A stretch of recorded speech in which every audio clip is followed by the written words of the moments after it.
Compound angle formula पढ़ रहे थे, उसी पे अभी क्वेश्चन करते हैं। कंपाउंड एंगल पढ़े थे ना sin a plus b का। हाँ जी सर। उसी पे क्वेश्चन करेंगे sin a plus b। देखते हैं आइए यार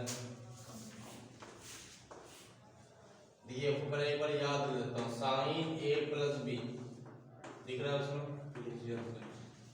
दिख रहा है? तो फार्मूला इसका क्या था? sin a cos b या प्लस में एक बार cos a और एक बार sin a। यही था ना? इस पे हम बेस्ट क्वेश्चन करेंगे। इसी का आधार एक दो प्रश्न करेंगे फिर आगे बढ़ेंगे। क्वेश्चन क्या है? क्वेश्चन सुनिए। क्वेश्चन में बोला गया वैल्यू ऑफ,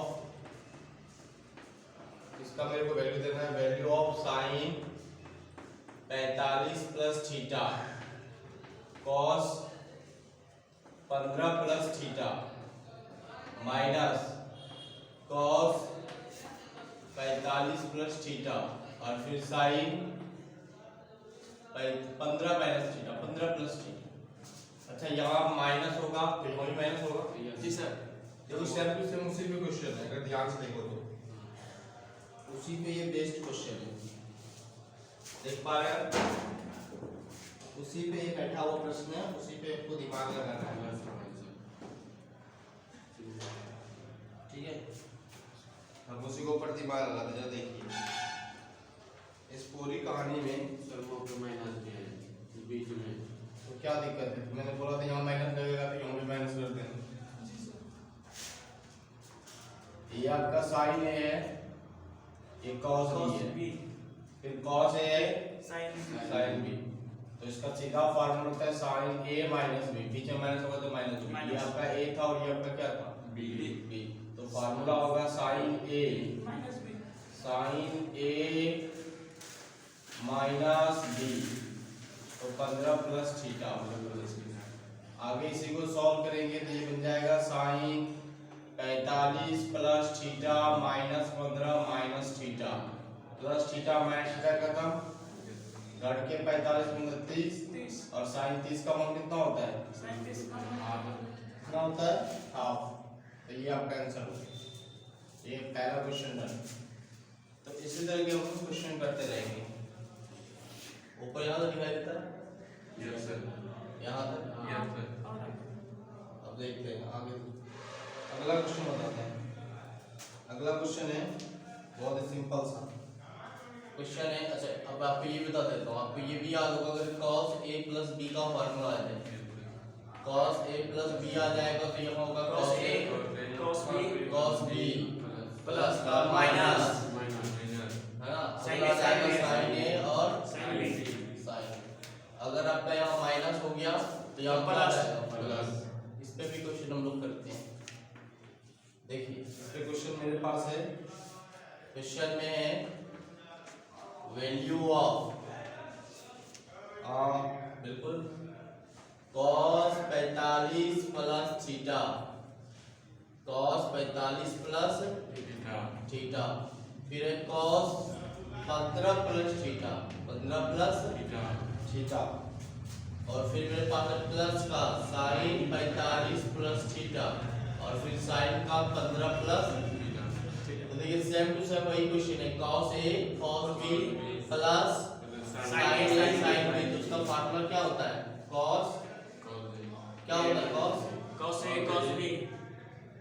होता है फार्मूला इसका?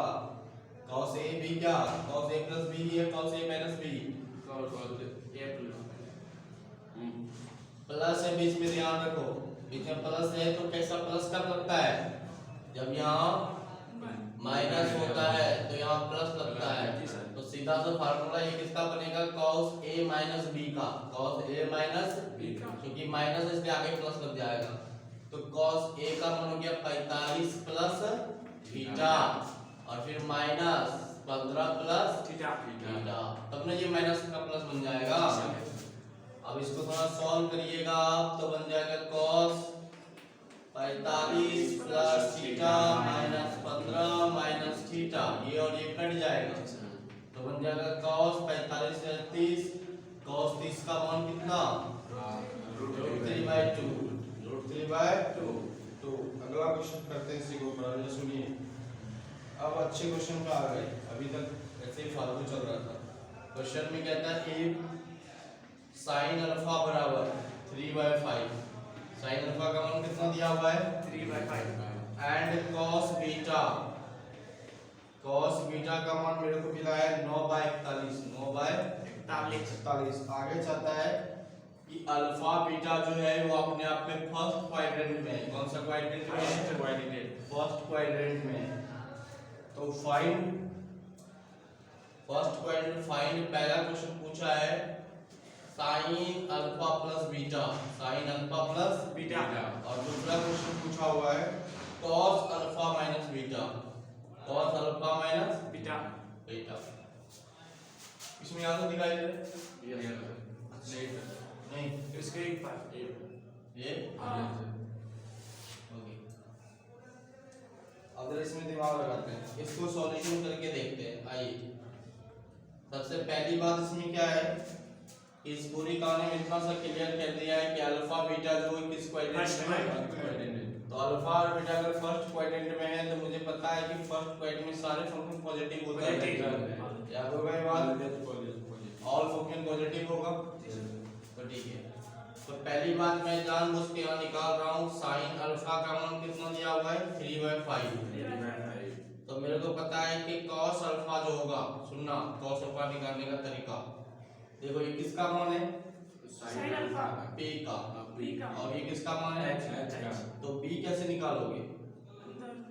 25 यानी b निकालने का तरीका आपको पता है, आप करते हो b स्क्वायर बराबर h square minus p square. तो ये हो गया 25 में 9 घटेगा 16, 16 का वर्गमूल 4, इसे b का मान निकल गया 4। तो ये हमारा रेडी होगा 4/5, 4/5 क्योंकि b/h होता है। चलिए एक काम डन हो गया। अगला मेरे को मिला है cos बीटा, तो cos बीटा का क्या मिला है? 9/41। तो मेरे को क्या चाहिए? sin beta. अब आपके दिमाग में आना चाहिए कि सर मैं cos और sin के बारे में क्यों बात कर रहा हूँ, क्योंकि sin में दो ही चीज आता है। cos, जब इसका फार्मूला ओपन करिएगा तो क्या बनेगा? sin अल्फा cos बीटा, फिर cos अल्फा sin बीटा। इसके अलावा कुछ मिल रहा है क्या? टेंशन, दो ही चीज में काम करता है, sin और cos में, इसलिए मैं sin और cos को ही ढूंढूंगा। जरा इसका फार्मूला बताइएगा। नीचे तो 41 फिक्स हो जाएगा क्योंकि h नीचे चाहिए। 41 का स्क्वायर करेंगे तो कितना हो जाएगा? 941। 941 में ये घट जाएगा कितना? 9/81। या तो 41 का स्क्वायर करके बताइए कितना होता है मेरे को?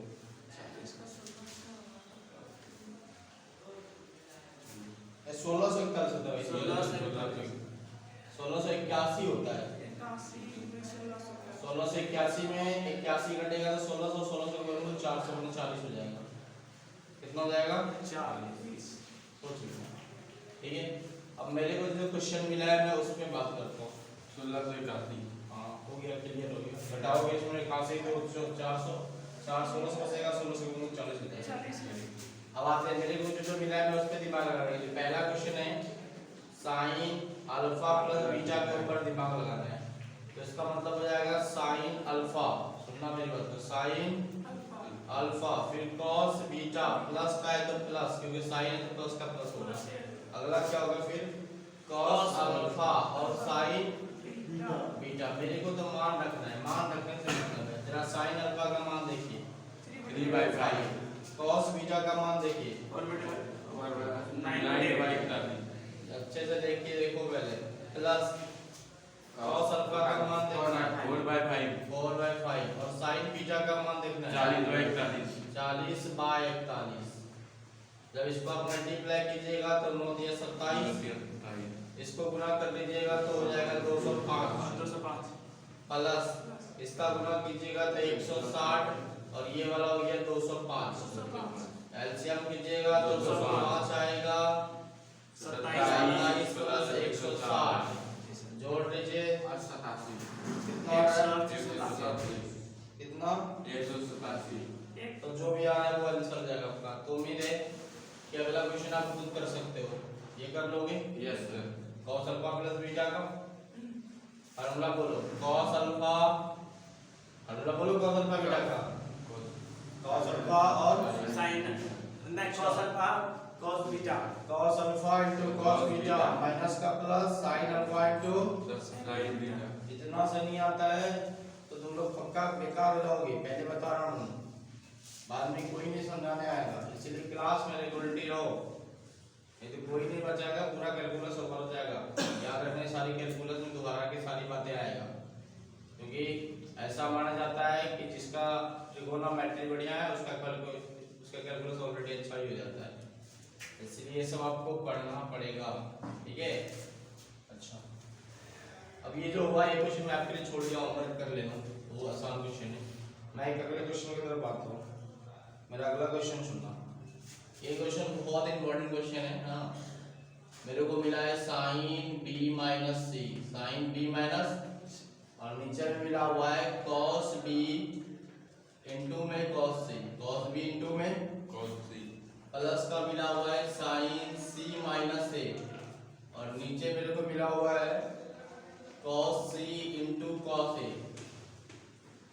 Plus sign a minus b और नीचे मेरे को मिला हुआ है cos a cos b। अब रुको और पहले सुनो, इसका मेरे को पूछा गया कि मान क्या होगा, फाइंड सॉल्यूशन। मैंने लिखा, मैं डायरेक्ट सॉल्यूशन के ऊपर बात करता हूँ। ऐसे क्वेश्चन देखो, इसमें एक साइक्लिक ऑर्डर है। कैसे पता साइक्लिक ऑर्डर है? b के बाद c आता है जी सर। आपको पता है 3 एंगल है a b c, b के बाद c और c के बाद कौन आएगा? c के बाद a और फिर a के बाद कौन आएगा? तो ये साइक्लिक क्रम है, b c c a फिर a, ये साइक्लिक ऑर्डर है। और जब भी साइक्लिक ऑर्डर में क्वेश्चन आएगा तो आपको सबको ओपन नहीं करना है, किसी एक को ओपन करके देख लेना है, फिर आपको अगला ऐसे मिल जाएगा। जैसे मैं इसको ओपन करके आपको दिखाता हूँ, जैसे इसमें साइन क्या लिखा हुआ है b माइनस c और नीचे से कितना लिखा हुआ है cos b। cos b। याद रखना, जब भी क्वेश्चन साइक्लिक ऑर्डर में हो सबको ओपन मत करो, किसी एक को ओपन करके देख लो, ऑलरेडी सबका फील आ जाएगा कि हाँ ऐसे ही करना है। जरा इसका फार्मूला याद कीजिए, इसका फार्मूला होगा sin b और अगला cos c, है ना। माइनस है तो माइनस बनेगा, अगला बनेगा cos b और अगला बनेगा sin c। बस cos भेद करता नहीं है, इसीलिए सबको बारी बारी से मौका मिलेगा। फिर से बोलो, क्या था? sin b, क्या था? sin b। अगला बोलो cos c, आगे बोलो minus cos b cos b और sin कितना? c और नीचे की तरफ क्या लगा दूं? cos b cos b cos c into cos c, है ना। sin b। ये फार्मूला थोड़ी है, ये बटे ये तो बटे में ऑलरेडी है ना। तो आगे इसको आपको पता है ये बटे किसके नीचे, एक के नीचे या दोनों के नीचे? एक के नीचे या दोनों के नीचे? दोनों के नीचे होता है ये। अगर दोनों के नीचे होता तो बांट देते हैं sin b cos c बटे sin b cos c बटे cos b minus cos b cos c और माइनस करना बन जाएगा cos b sin c cos b cos b और sin c cos c। देख लो अच्छे से, फिर बोलना क्या लिखा हुआ है। अब cos b से cos c कट जाएगा, cos b से cos b कट जाएगा, तो ये बन गया आपका कितना? tan b और माइनस का ये कितना बन गया? tan c। देखो जरा, यहाँ b और c था तो tan b minus tan c, तो अगला वाला क्या बनेगा? सोच के बोलना। sin tan c minus tan a। तो इस तरह से सिमिलरली हम ये लिख सकते हैं कि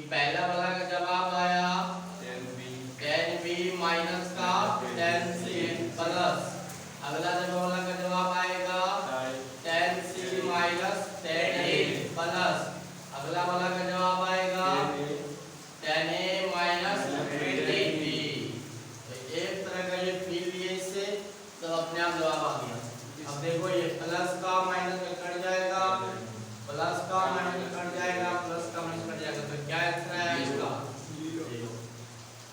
और फटाफट कोई कॉपी कीजिए या स्क्रीनशॉट ले लीजिए।